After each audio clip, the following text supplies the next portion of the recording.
Hey, it's me in my bathroom again. I spend a lot of time here cleaning, and the question of the day is, how do you clean quilt blocks? You know, just the kind you find that are individual vintage quilt blocks. So I have these today, so I thought while I clean these, I'll just let you guys watch. So I'm at the sink. So what you don't want to do is agitate these. You don't want to wash them. You want to soak them. So anything, you know, embroideries, anything that's a little bit fragile, I soak. I never put in the washing machine and agitate, because then things will fray and there'll be a big old mess. So let me show you, just as I'm doing it, how I clean these. So I already got my water hot. I'm going to put in about 1 gallon of water. I'm going to use Restoration and then just household ammonia. So the ammonia kills mildew and mold spores. You could use vinegar as well, but I don't think it works as well. And I have a really sensitive head, nose, and I really need the ammonia to kill everything. So I do this with everything that I bring in my house. So orphan blocks, quilt tops, trim if it's not packaged, which I just did some yesterday. So we're going to use a scoop of this Restoration, which is a couple of ingredients. It's sodium, I think it's sodium percarbonate. Retro Clean is sodium perborate, but all of these things are oxygenated cleaners. I don't really understand all of that, but they seem to be gentle, but they also brighten everything and they get yellowing out.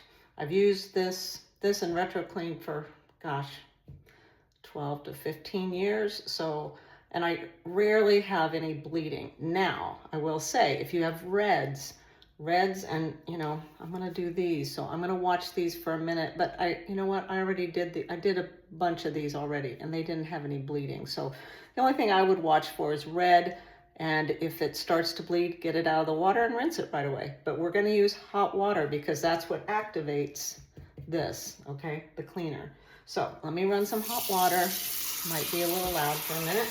And while I'm running it, I'm gonna put in a scoop because I'm gonna do 1 gallon, and it's about 4 tablespoons per gallon. So I'm just gonna put that in there, and then I just put in a splash of ammonia. And when I say a splash, I mean a splash. So that's how much ammonia. It doesn't take very much, and that's all. Do not mix anything else together. You want to be careful because you don't want all of, you know, you don't want a bunch of chemicals mixed together. But these are 2 that I feel have worked for me. The ammonia, it does rinse out. Once you've rinsed everything and you've run clear water, it all rinses out. There's no smell left. So I have just a stainless steel spoon. I'm going to dissolve that. It dissolves pretty quickly in hot water. Okay, and then this is all I do. So blocks, I just lay them in there. So I'm just gonna lay them one at a time. Kind of spread them out a little bit. Now, if I have colors on, I would not put colors and whites together. These are pretty colorful, so I try not to really put my hands in there. If I do, I've got rubber gloves that I use.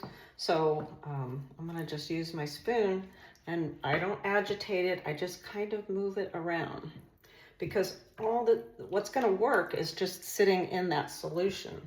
So that that powdered detergent will take out any kind of dirt, yellowing. These are pretty clean, but this is all I'm gonna do. I'm gonna put a couple layers on there. Well, maybe 2 or 3, 4. Okay. So I'm gonna let those soak for about 2 hours because they're pretty clean and they didn't smell.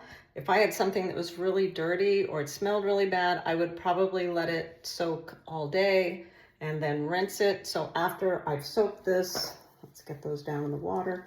Sometimes if you have something that doesn't want to sink, you can put a plate or something on top of it so it stays down.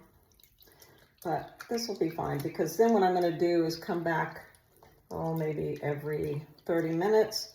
I'm going to give it a stir but really it's that first, it really activates in that first 5 minutes. So I start watching this water turn kind of brown and yellow. So then I let it sit for, like I said, a couple hours, come back in, drain the water, rinse it, rinse, repeat, maybe, 2 or 3 times. And then I'm just gonna, because it's winter and it's cold out, I'm just gonna lay it on a beach towel here in my bathroom and let everything air dry.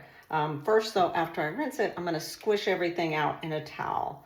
So get most of the water out. So that's my method. Let's see how that's, oh, this water's already turning. You guys see that? So you think that your things are clean when you get them. They are not. Feed sacks, embroideries, everything has years and years and years of dirt and grime. Just think about, like, even the hands that make these and that stitch them. That's your hand oils, that's your dirt, everything's on them. So I just feel really much better after I've cleaned them up. So I hope that gave you an idea of what to do, and good luck with all your cleaning. All right, see ya, bye-bye.